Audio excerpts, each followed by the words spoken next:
Welcome back, everybody, to Final Fantasy IV. So, last time we had a proverbial exposition dump put on us, and that's because we got this new character, Fusoya. So, he is a Lunarian. We just found out that the Lunarians are all sleeping on this second moon, that Cecil's dad was actually one of the Lunarians, but he stayed on the blue planet, or Gaia, more likely, because that's Final Fantasy mythology there. And he eventually had a wife and had Cecil. So, lots to take in. Also, Golbez is not responsible. He is not the guy who's pulling all the strings. There is a guy behind the guy, and that is Zemus. He is a Lunarian that actually believes that the blue planet should be theirs for the conquering. So, holy crap, lots to take in. But thankfully, Fusoya... The way that Fusoya kind of acts as like a character here is he's a late-game Tella, if that makes sense, except he's way more useful than Tella. Because Tella actually had an MP problem. Fusoya has a little bit of one, but it's tolerable. He can actually cast a few spells as long as you use him correctly. So now that we've gotten Fusoya, we actually have a couple of things we need to take care of on the moon before we head back to the blue planet. Or down to the Tower of Babel. That was the other thing we found out. So, what Zemus is planning on doing is using the Giant of Babel to open an interdimensional gateway and destroy our planet. Because, you know, that's a thing.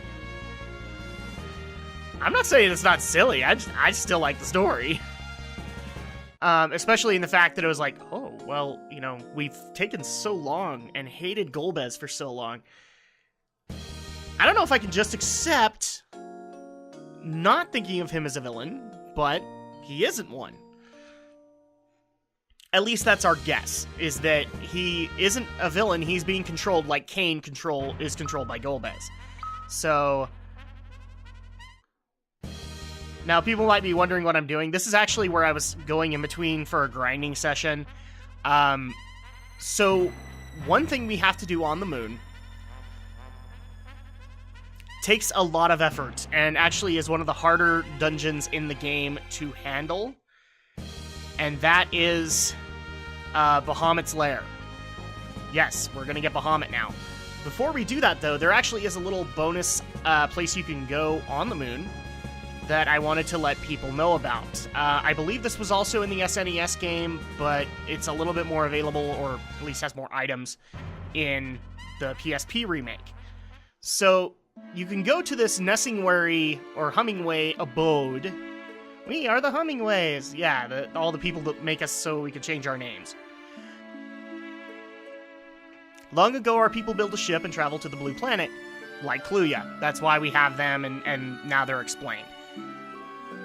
There actually is one that is a vendor, that is actually, he sells stuff, but you have to kind of pick and choose amongst them because it's either that, or if you get the wrong one, you'll get funny tunes, or they'll offer to change your name. Like that. So,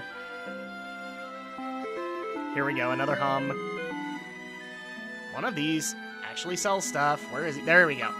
So, at this point, you can actually get a lot of end-game items from here. So, you can get the Dry Ether, which is an improved ether. You can get elixirs, you can get cottages, high potions, phoenix downs, everything you need, except they're expensive as crap. So, be ready to level grind a little bit. But, given the end game, you probably will have quite a bit of gil to spare. So, you can see I already bought a couple of Dry Ethers, just because they help. So with that done, we're actually going to head back to Bahamut's Lair. We were actually there. It's an interesting little area because it's a cave within a cave, so insert Gabriel Knight reference here. I have actually been asked if I have gotten around to playing the remake. I have, but not finished it. So it's one of those things that I will be happy to go finish, because I did like... Excuse me. Hiccup. I did like what I saw in the playthrough, but I just haven't gotten around to finishing it yet. So now we are in Bahamut's Lair. Bahamut's Lair actually has a couple of good endgame items, so we will probably be grabbing them. And again, item cap, Rage. I swear, the SNES version had much more inventory than this. But, well, I'm playing the PSP version, so I can't really complain.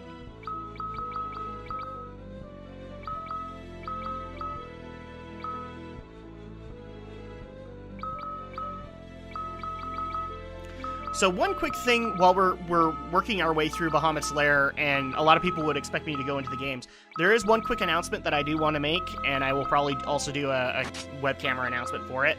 So I've said it on Geek News, and I've said it on Drak Shadow, I think, but I have not said it here. So I will actually begin live streaming. I may have said this on one of the previous parts, but I'm not sure. I will begin live streaming this month.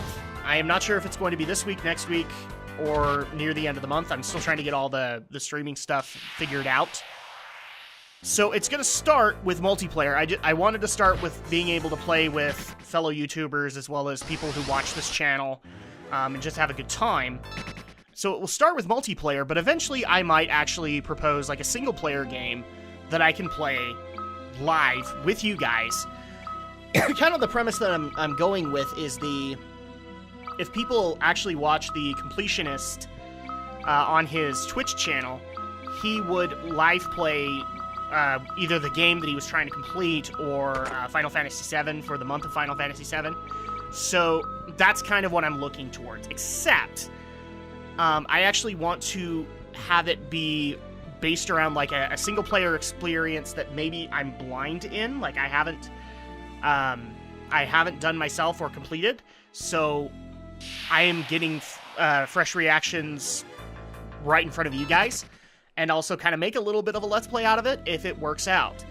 I still want to do the multiplayer, though, so a couple of people have actually asked what multiplayer games would you tack on. Right now, I'm not really limiting anything. I don't really have any FPSs, so I don't think I will be touching those. If people know on Geek News, I am the Blizzard fan, so I have not ruled out Hearthstone and Heroes of the Storm to be able to do those. Maybe some individual session will be me playing WoW. I don't know.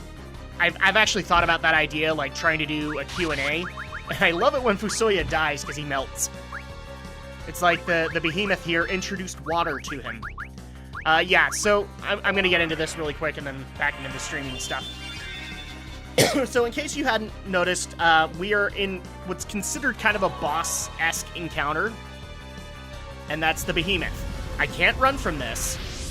It is as hard as a boss, and as you can see, he hits like a freaking freight train. So I gotta take him out. It's not easy, so bear with me. I'm doing my best here. But I can assure you, I do not die to them. They're just hard as crap. So back into the streaming. Yeah, I want to do Hearthstone, Heroes of the Storm, Overwatch when it becomes available. In fact, I think I've actually written into my beta testing that I would love to test Overwatch for you and would gladly put that on YouTube. The other thing that I would also love to do, or as far as multiplayer, I do have a Wii U, so I can do Smash, I can do Mario Kart. Those are definitely on the table. Who knows, maybe Mario Party will join that. PS4, I don't really have a whole lot of multiplayer there, but I'll work something out if people want it. So, I will say this in advance, though. If you ask me to play like a Call of Duty game, that may or may not happen. Not saying that I wouldn't consider the idea, I just don't like the idea of owning a Call of Duty game. I've bought one in the past and really been dissatisfied with the amount of story time I got with it, so I don't own a lot of them. Also, I'm not ruling out indie games or remakes. So, like, for example, somebody actually wanted to know if I had completed the Gabriel Knight remake. No, I haven't, but I would also consider doing that on a live stream. So, something to consider.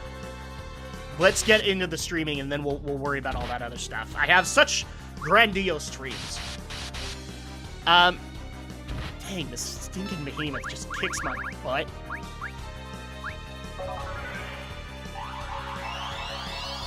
I have to resort to my higher curing spells. And hopefully, yes, we're... Oh, yes! Barely squeaks, but I'm counting it. And I wish I could tell you guys that's the only behemoth in this dungeon. It is not.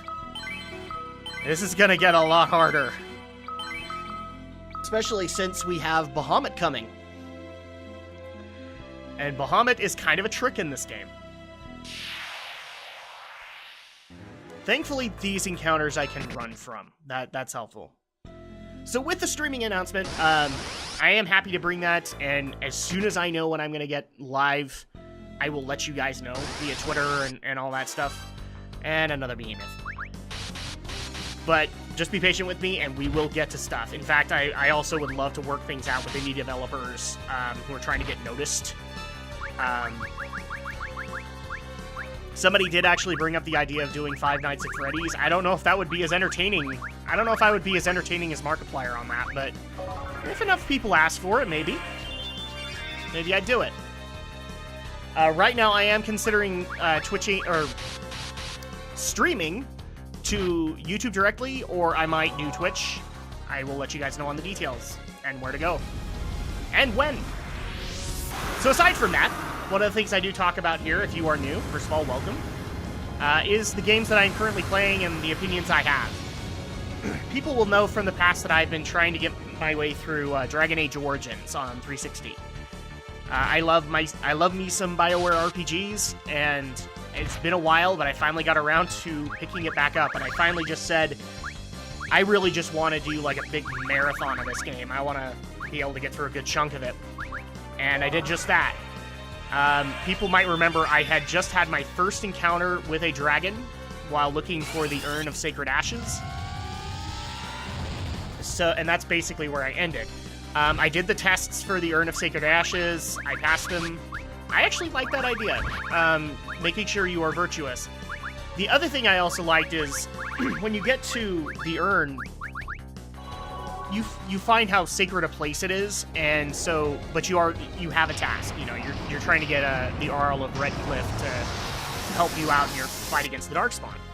So, a lot of people might have taken that as don't take anything, but I took it as, well, this goddess Andraste would want me to be able to help the people of Ferelden. So I took only a pinch, but when I went back to the monk and he said, we need to let people know, I kind of took the Indiana Jones route and said, do we really want to let people know? And that's just because a location like that, you know, my followers brought up an interesting idea there. What's to stop other people from taking ashes? And maybe not for the best of causes. So I took that, but ultimately I kind of caved to the guy. I told him he can let his superiors know, but, you know, let's not let the public know just yet, just because we don't want to have all those urns' ashes used. Which completed my quest with the Arl of Redcliffe. I finally got him to my side. He actually presented an interesting idea to help with the threat that I'm currently facing, where I think it's Count Loghain, or Lord Loghain, something like that, where he is trying to get all of the allies that would come to the Grey Wardens, except he is basically saying the Grey Wardens were bad for us, and there is no Blight, and there is no Darkspawn coming. And so his proposal was to, like, get all the local people together or the local nobility together and just kind of come up with a secondary option, which is the story of Alistair basically being of some blood relation to the last king, so you could possibly have him rule. And I don't know if that's going to go. I mean, he's kind of a, pardon my French, a bastard child. But who knows? Maybe it'll work out. So with that, I actually went to go to the next race to recruit, which is the dwarves. I actually wanted to see what the dwarves of Dragon Age would look like. I'd seen a few, but I wanted to see like what their kingdom would look like, and therefore decided to do their treaty next. Ended up in Orzammar, and I've done quite a bit there. So I arrived to basically some internal politics, where the last king has died, and there's an argument between the prince of this king or another individual named Paramount vying for the crown. So you basically enter a political struggle, and you have to pick a side. I will admit, not a whole lot of time or effort went into the side I picked. Basically, the one that wanted to fight against the Darkspawn I went with, which is the Prince. And I started doing errands for him, as well as taking on other quests in the area. I must admit, like, the Dwarven capital, Orzammar, this just shows you I played WoW for so long. It really looked like Ironforge to me. Or even better, Erebor. It looked like Erebor from The Hobbit. Very symmetrical and all that. And I'm not saying that's a bad thing. I liked that it was similar. I also like the fact that the Dwarven mythology kind of followed some of the mythologies I've read of in books. The one in particular that comes to my mind is the Inheritance Cycle, which is the Aragon series of books, where the dwarves are basically, they think themselves to be like the first race, and when they die, they return to the stone, things like that. I like that. I like when they actually have some kind of a dwarven mythology that makes sense. The only thing I didn't like was like the internal politics, political struggle. Because it's like, dude, I'm trying to stop the Darkspawn. Can you guys stop fighting amongst yourselves? And the best part about it was, people kept on painting it as like, we're bordering on civil war. Yet I walked in, and some dude killed another from an opposing faction. I'm like, that's not approaching a civil war. That is a civil war. If you've actually gotten to the point of killing people, yeah, you're already there. So I've been doing errands for him. I got a couple of other dukes to his side, and then he asked me to go take care of a local crime lord named Jarvia. And that was actually kind of a fun thing to do, because you had to go through the equivalent of the slums, which I've never seen a dwarven society kind of do, at least in games or movies, and I liked it. But you had to go and get information, and you had to find out, where her thieves are located. And when you actually find how to get in there, you need to get a token off of her bandits, or at least a reputable bandit. And so I went in and I took care of Jarvia, got even more recognition with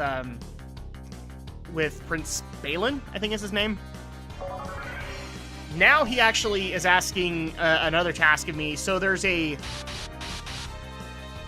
I guess if you're a revolutionary person, like if you're a George Washington or a Thomas Edison of this culture, you are considered a paragon. You are considered a living ancestor. And there's only one living paragon in the Dwarven Kingdom, that is Bronca. And I'd already heard about her story from trying to refer to her husband. And I'm not saying it was bad. I actually like the idea. And actually, we are really close to Bahamut, so maybe I'll hold off on this part of it, at least until we get the fight done. So yeah, I took on the quest, and I even brought the husband along to go look for Bronca in the deep roads. And I love that idea. There's dwarven highways underneath all of Ferelden connecting together. I love that idea, and especially in the fact that they look like the Mines of Moria.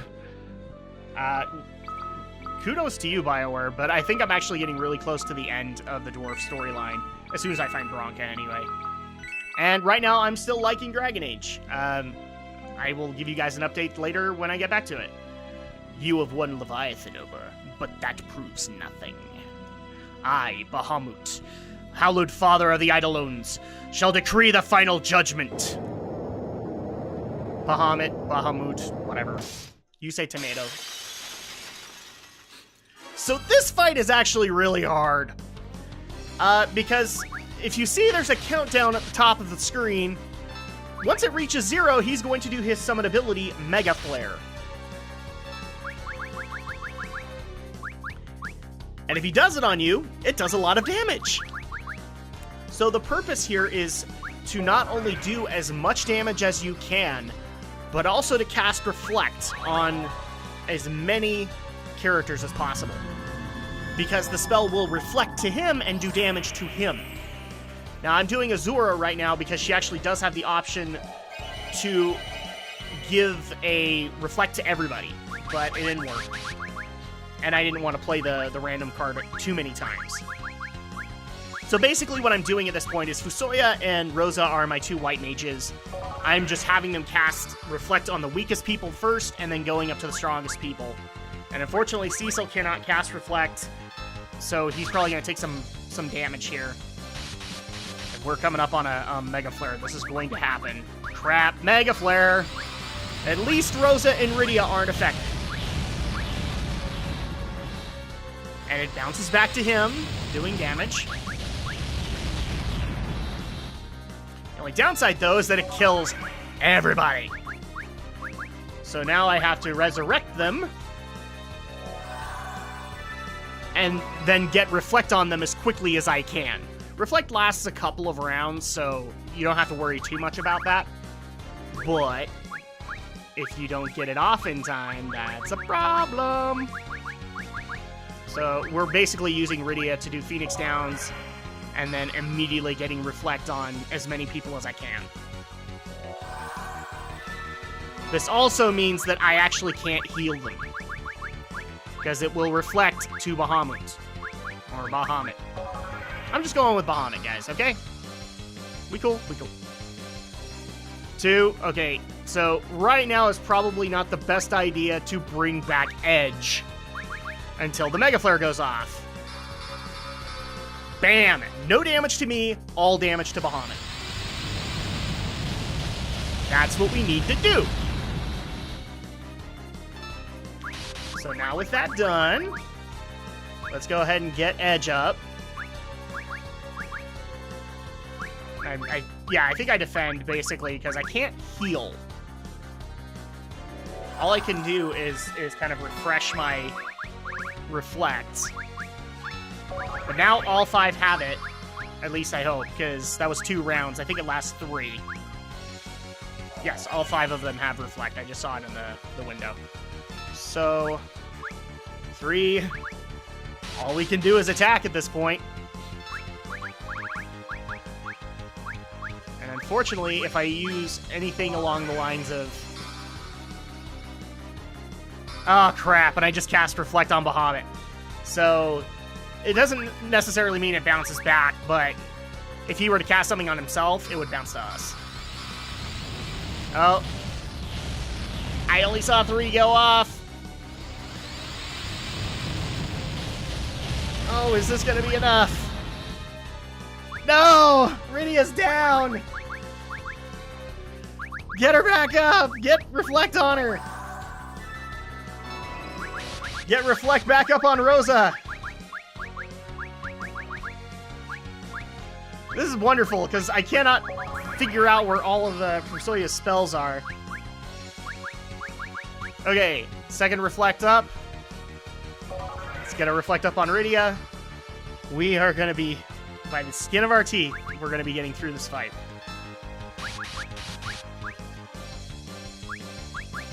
I believe I actually can use items.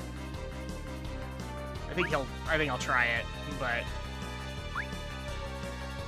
Oh, that's fun. The countdown doesn't resume. Yes, it works. It's not magic, so it can be it cannot reflect. And so this will be the way that I recover. High potion on Fusoya. Oh man, we gotta survive this. It's usually like 2 or 3 Mega Flares and he'll go down, but if you go down with him, it doesn't count! Okay. We're at 2. I know I'm being quiet, but I'm actually clenching here. Because this could easily go bad. Yes! No damage to me, all to Bahamut.